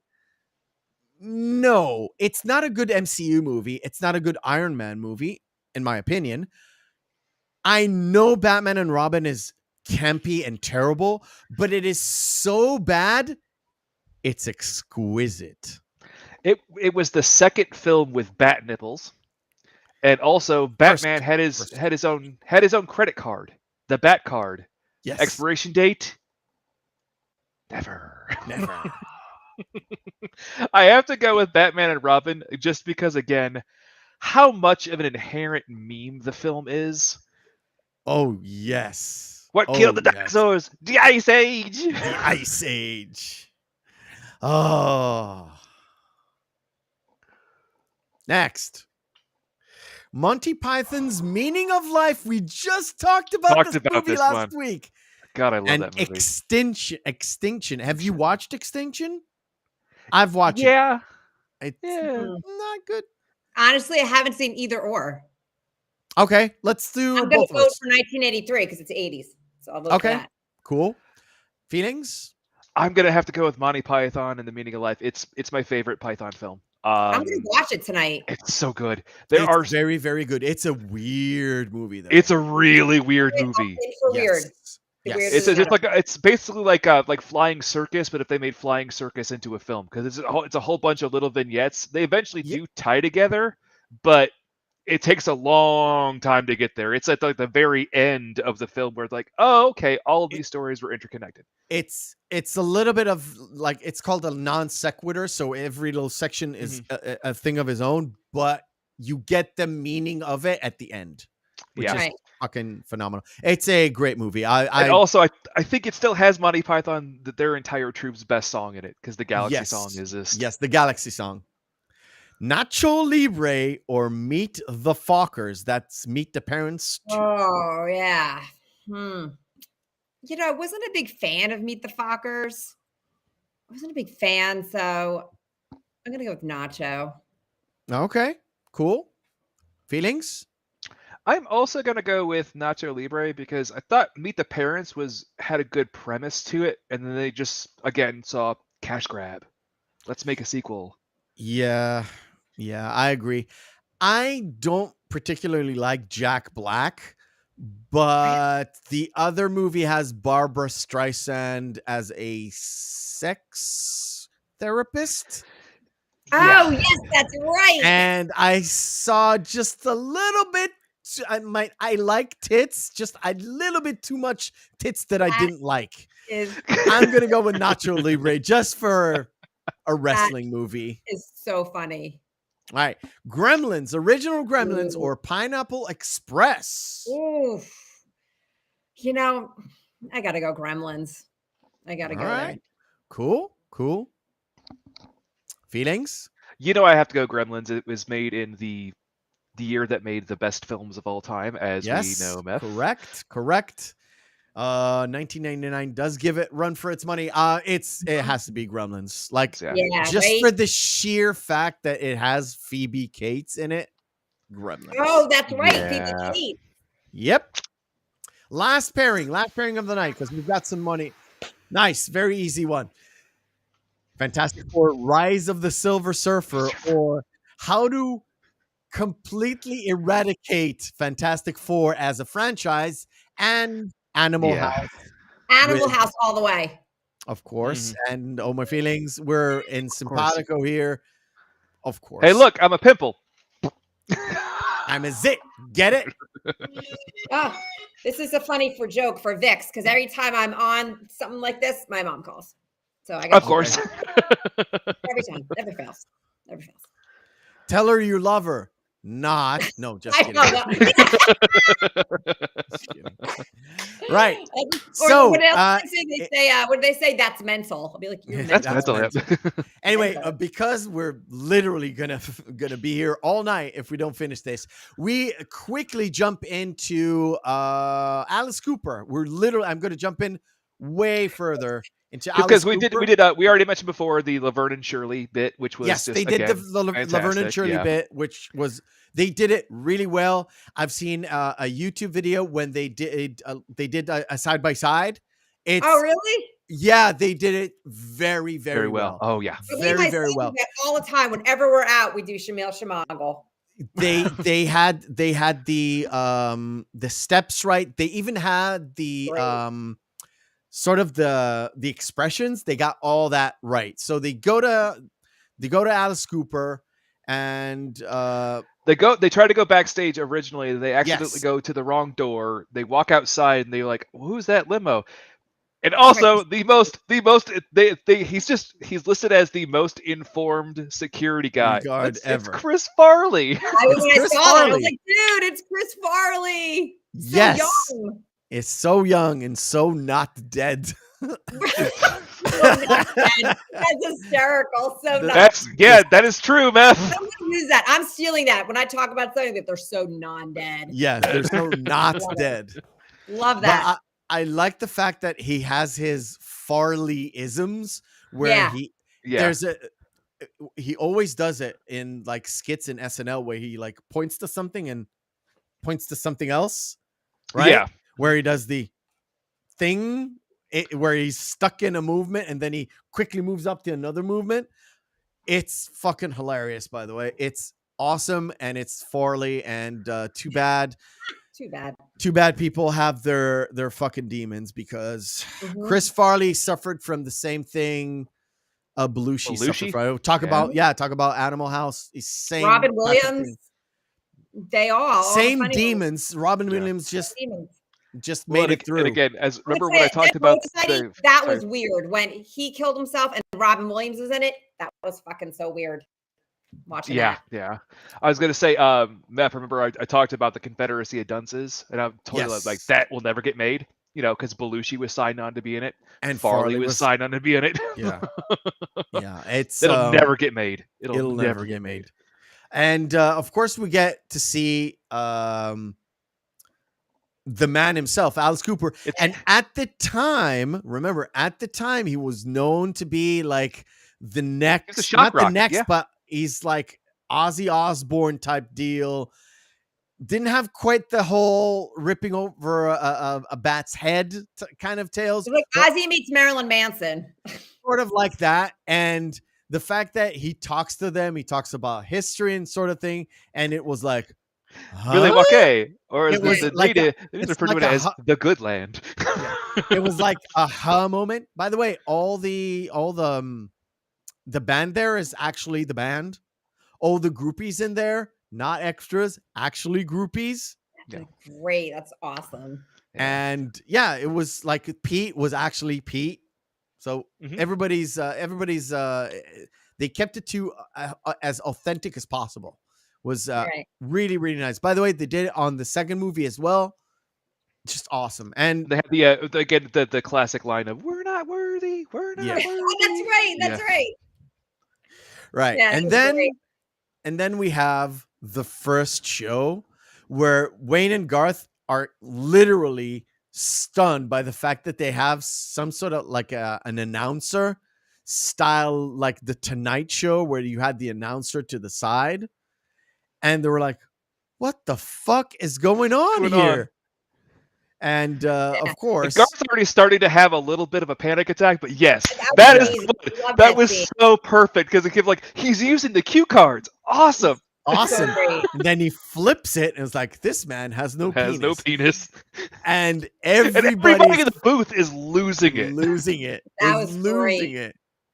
And the fact that when Noah comes off the screen, his wife, who is downstairs, she didn't see the cue cards. I don't know how, but she didn't. And she was like, oh, you had a great response, darling. Look, the booth was really good up there. There was a lot of commotion. It's like, That's great. So And they fire Wayne, then and come they back leave. to Garth, and Garth is he's slowly just falling apart by himself. I don't like this anymore. And it comes to a head where they sit around in their normal spot, and Garth is like, "You abandoned me." And they start to go into this argument, and as soon as the argument starts, the plane kind of walls by, and you can't really hear what they're saying. So yeah. And then he says, "You kiss your mother with that mouth?" After we didn't hear what you said. It's And he's got his Aerosmith shirt on. That's why I wore my Aerosmith shirt. Nice. Nice. Great looking shirt, by the way. Great looking shirt. Target. Yeah, but not that. Not now not his your was shirt, that one Danny. was that the one from Toys in the Attic? Yes. I think. No. I'm not sure. Okay. Hero. No. It's a great looking shirt. No, it's not. Yeah, I wasn't sure. I was just I just curious. want the crew shirt. I got the Motley Crue shirt. That's all I want. You can't get that shirt anymore. It's so vintage. Yeah, it sucks, but you can't get. Well, they sell them. Like my brother bought me a Pat Benatar shirt for $175. What? Uh-huh. And he said you can't wash it. It's got sparkles on it. It's like you can ever wash it. I'm like, so what do I do? Me and my brother, that's what we do. Like I'll get a Billy Squire or Rad. That's what we do. Oh yeah, that's cool. And then we get to see Wayne talking to Cassandra. Cassandra's leaving to do the. It's the typical kind of Fallout scene that you'd find in most. Yeah, like it's the beginning of it. It's the end of the second act, moving into the third act, where there's always the big climactic, some kind of kerfuffle that occurs. It's just classic storytelling where they have to have the fallout in order for them to reconnect. At the exactly. End. It's a little bit forced, and it happens in like quick succession. Mm-hmm. And as soon as we get this scene where he's so mad the camera's actually leaving him, it's like, oh no, don't leave, we'll fix it, it's fine, right? And it literally jumps to him at Makita's with Garth and the Donut Man. Oh please, now beat.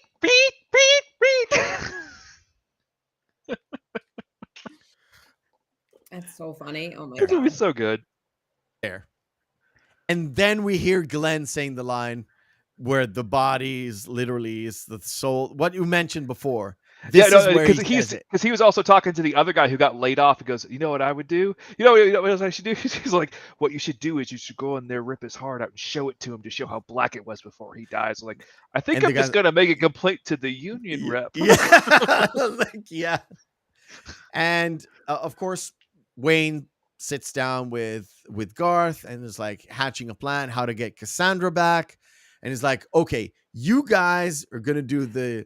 And also the big payoff of Chris Farley's character, Bill, like, that guy was really informative and helpful. It seemed extraneous at the time, but now that information is very useful. And everything is coalescing because the guy who got fired worked at the cables, like at the community... the cable company.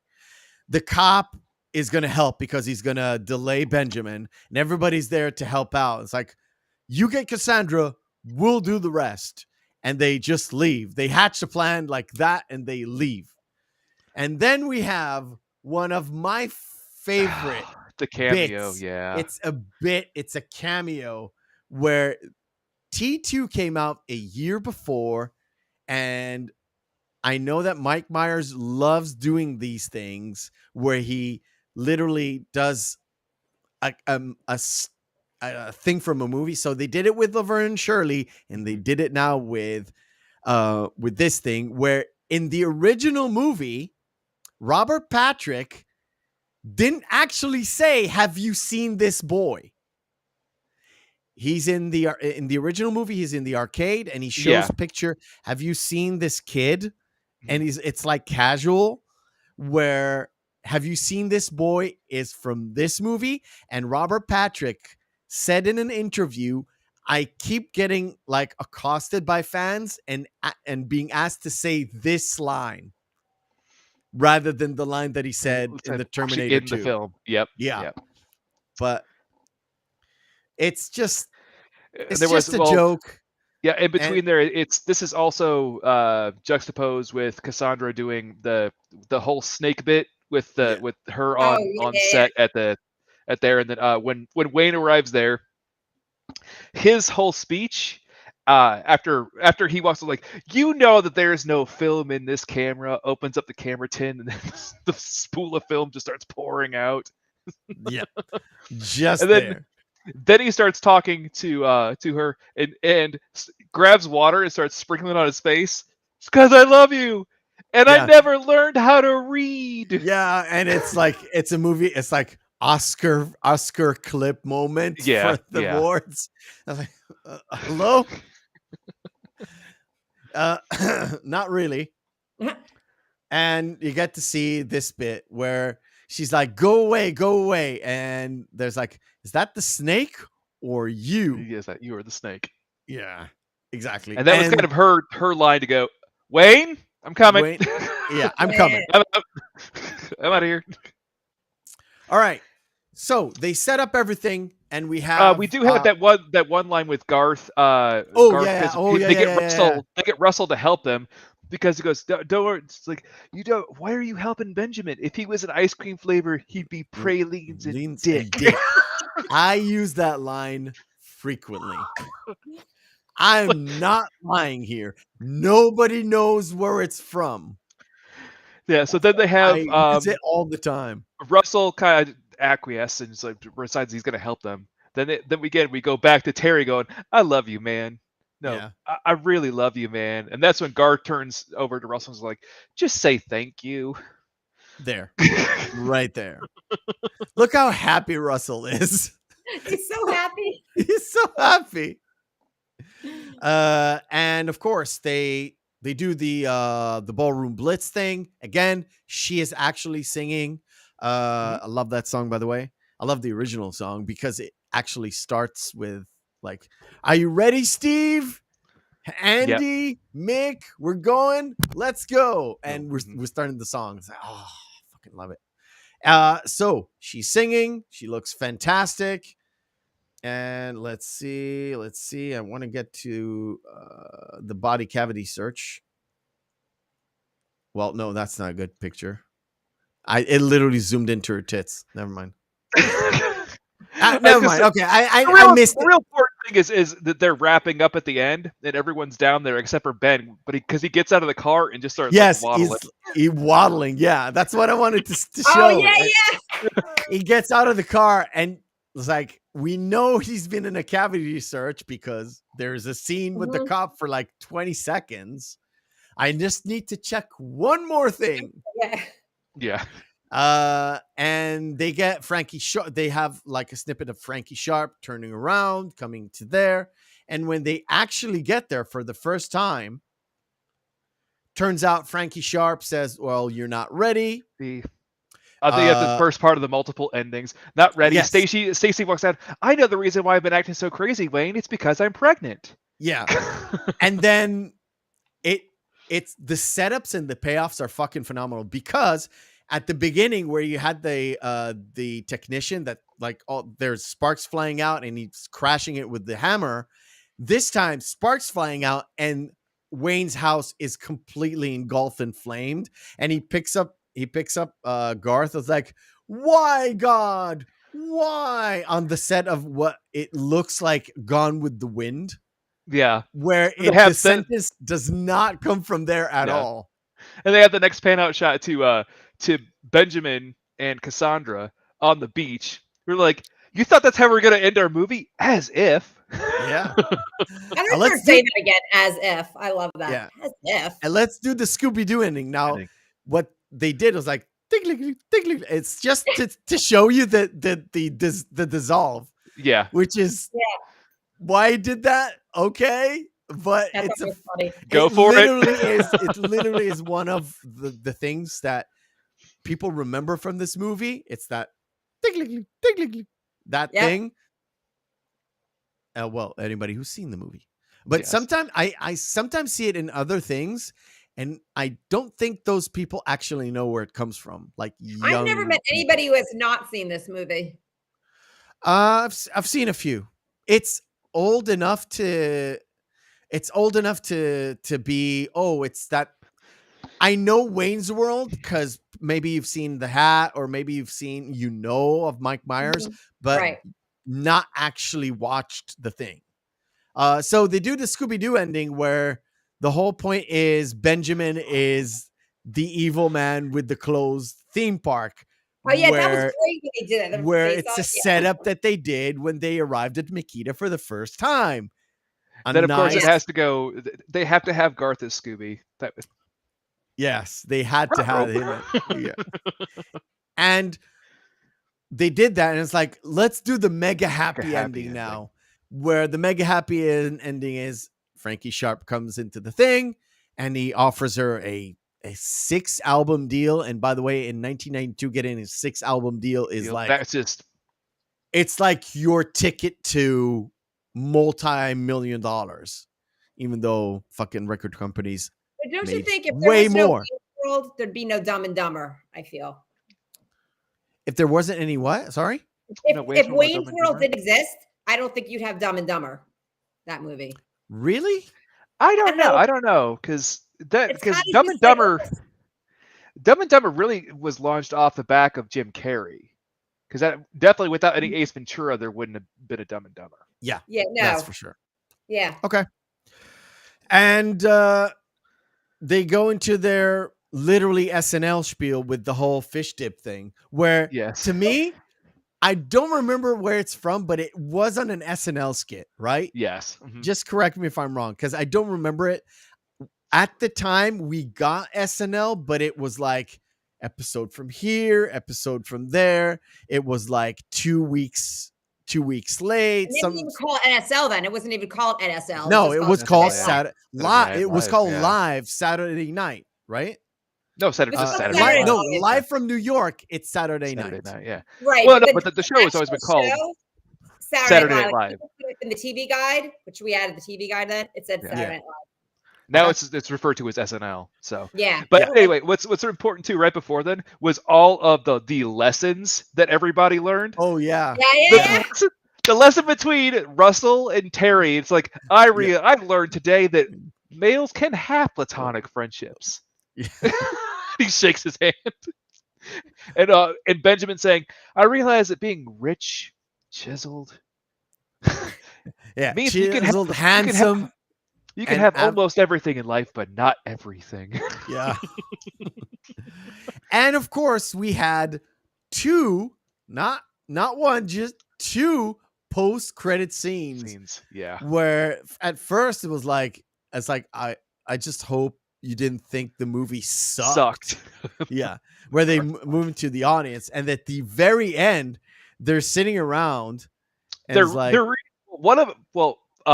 Wayne's reading a magazine. Garth looks like he's reading a magazine, but he looks up and he just continues to keep flipping the pages. Like, so do you think they're gonna let us go anytime soon? It's like, no, they're gonna fade to black eventually. Yeah. And when they do fade to black, is like, oh, it's lame. Like, you knew this was happening. What the fuck, man? Yeah. And that ends the movie. Wayne's World. An hour and a half of there's no fluff scenes, is there? All the scenes have something. Yeah. Right? All the scenes have something. They all had something, and it's in an hour and a half, and it says runtime an hour and 33 minutes. If you cut away all the subtitles and you cut away the start where there's the Paramount bit, an hour and a half. I would say the only thing that would be considered fluff is actually one of the most important scenes from the movie and the most memorable, which would be the headbanging scene. Because you could cut that out and cut them just going to Stan Mikita's. You wouldn't lose a beat in the story. Right. Yeah, just need to introduce Phil, basically. Pick up Phil, and then do the guess Excalibur. Have to do the guitar scene. Yeah, the Excalibur scene. You had to do that along the way, but you don't have to have the headbanging scene. Yeah, you don't have I'm just trying to think of anything that could be considered fluff, and that's the only thing I could think of that didn't have a real payoff to it. Because them just in the car, singing Bohemian Rhapsody, while as memorable as it is, really didn't serve a purpose in the grand narrative. Right. Yeah, I guess, Yeah. but you know, it's there, and it's like I said, I believe if you take out the entire movie, that scene is the most memorable scene Oh of the yes, entire definitely. movie. Yeah, definitely. Yeah. Definitely. Um, Mhm. I had a fucking blast. Mhm. When there's no talking or there's like a little bit of talking where you can hear the music, the soundtrack, like I said, fucking phenomenal. I played it on my This stream today. I'll probably play part of it tomorrow. It was it, amazing. it is so fucking good, and it's not just grunge where 1992 is like not peak grunge, but it's Same. grunge time, right? Early 90s grunge time. Not a lot of grunge there. A lot of like old school rock kind of thing.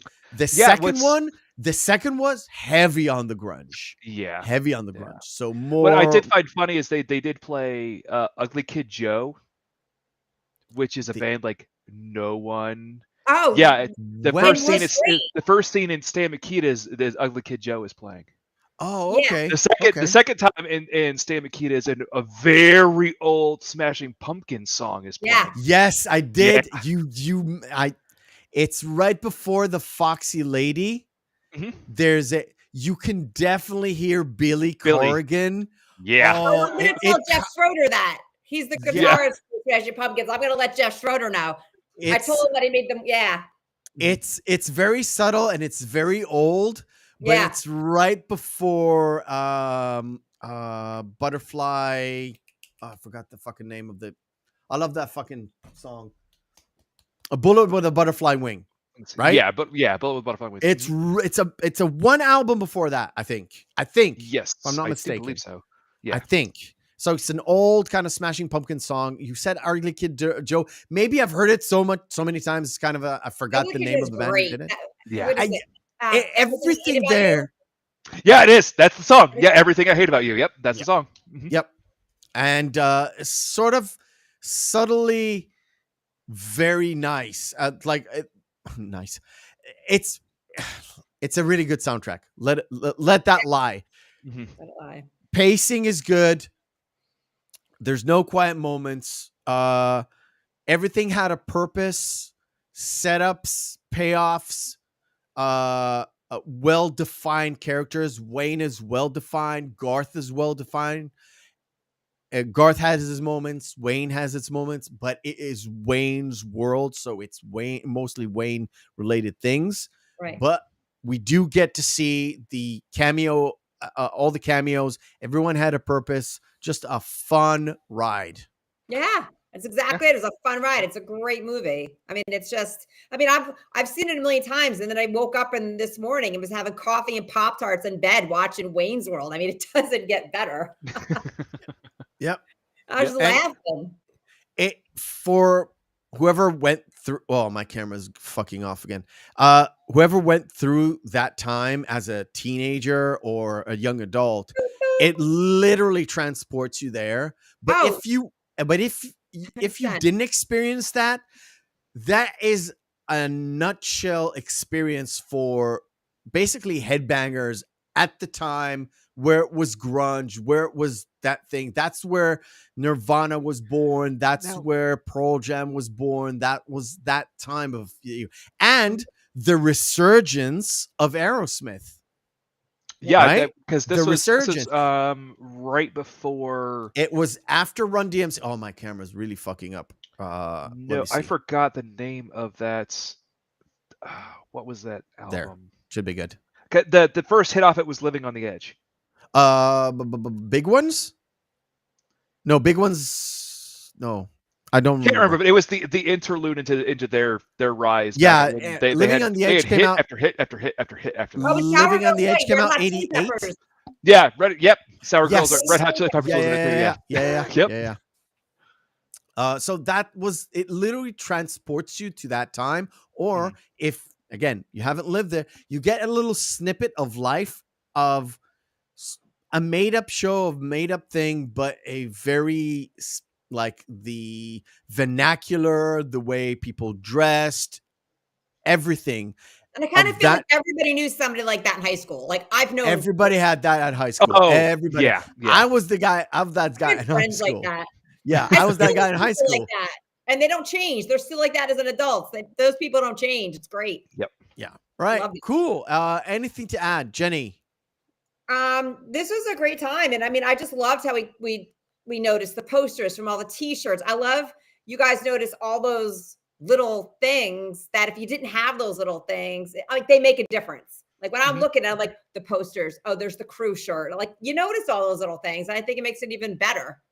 It makes it better. Like when we want to see something current right now, we want to see those things. Yeah. But for today, let me have a kid with a fucking, I know, a Taylor Swift poster on the wall, or whatever, or a BTS whatever on the wall. My son's got Van Halen posters. He's got the Doors. He's got whatever whatever you're into, whether it's fucking pop or metal or fucking techno.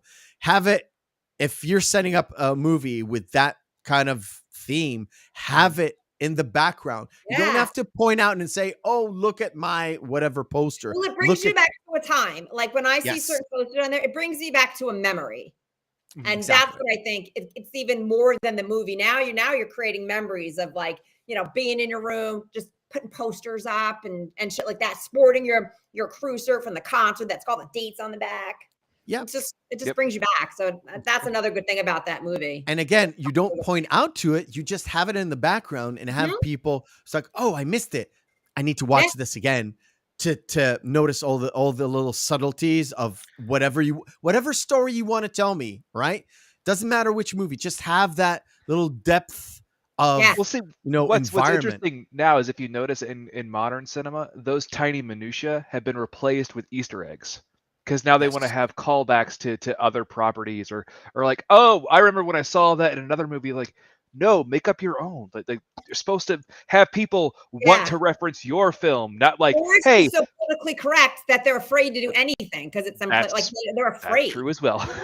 Don't get me started. All right, that was our show. Next week, wow, I forgot what we have next. Oh no, I know what's coming next week.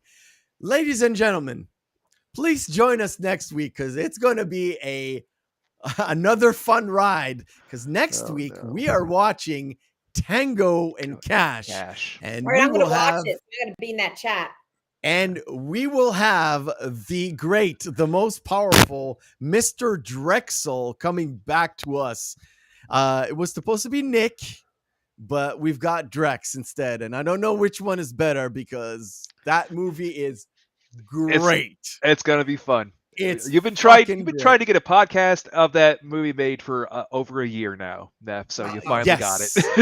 Yes. Awesome. Yes. Good for you. I wanted this movie. We literally, when we sat down for the first time to have a list, so it was after Beetlejuice, I think. I think so. That or was it all Groundhog the way through? One number 3 or 4, and then we started. Okay, what do we want to have on the list? Tango and Cash was like number 1, and we kind of postponed it because whatever life. So it's finally here. Tango and Cash. If you haven't heard of the movie, please go watch try it. and find it's a it. fun Go movie. watch it's it. A lot I got of to fun. tell you, the first thing that I'm doing when I get done is I'm messaging Just Schroeder from the Pumpkins, and I'm going to say, we had talked about your band. We talked about the Pumpkins and their Wayne's World review. I can't wait to message him that. Okay. Yeah. It's going to be great. You got it. This is right. awesome. Thank you. Right. Before we leave, thanks again. Appreciate it. Thank you for coming, Jenny. Please go follow Jersey Girl Jenny. That's her Twitch, twitch.tv/Jersey Girl Jenny. If you want to interact with the show, at Mephisto on Twitter or at Mephisto79 on Instagram. You can always email the show at the Reel McCoy podcast @gmail.com. And no, I have not forgotten one last thing before we leave.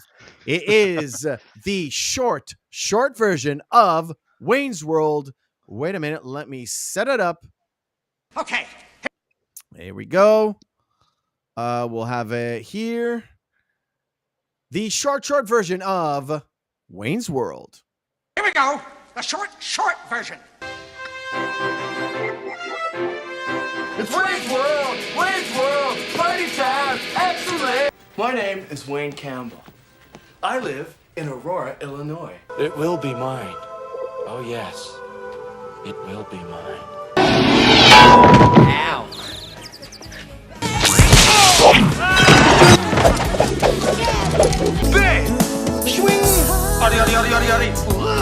She will be mine. Oh, yes. She will be mine. And 2 cashier's checks for $5,000 each. Excuse me? Baking powder? Can I call you? Anytime. Zang. 5, 4, 3. A sphincter says what? What? Exactly. Game on! Game on! How'd you feel about making a change? We fear change. And I'm feeling saucy. I think I'm gonna buy it. Do you accept cash? Cha-ching. It's like people only do things because they get paid. And that's just really sad. Rib for her pleasure. Ew. Come back through Chicago on his way to Detroit. We're not worthy! We're not worthy! We're not worthy! Most popular video game right now. I lost my show. I lost my best friend. I lost my girl. Yes, officers, there's something wrong. Have you seen this boy? If Benjamin were an ice cream flavor, he'd be pralines and dick. Let's do the Scooby-Doo ending. Good call. But I think we should do the mega happy ending. Oh, the mega happy ending, that's doable. Fish!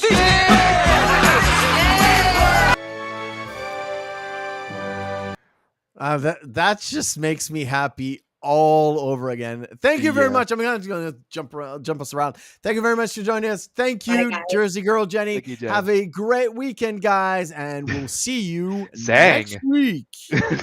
Bye. Zang.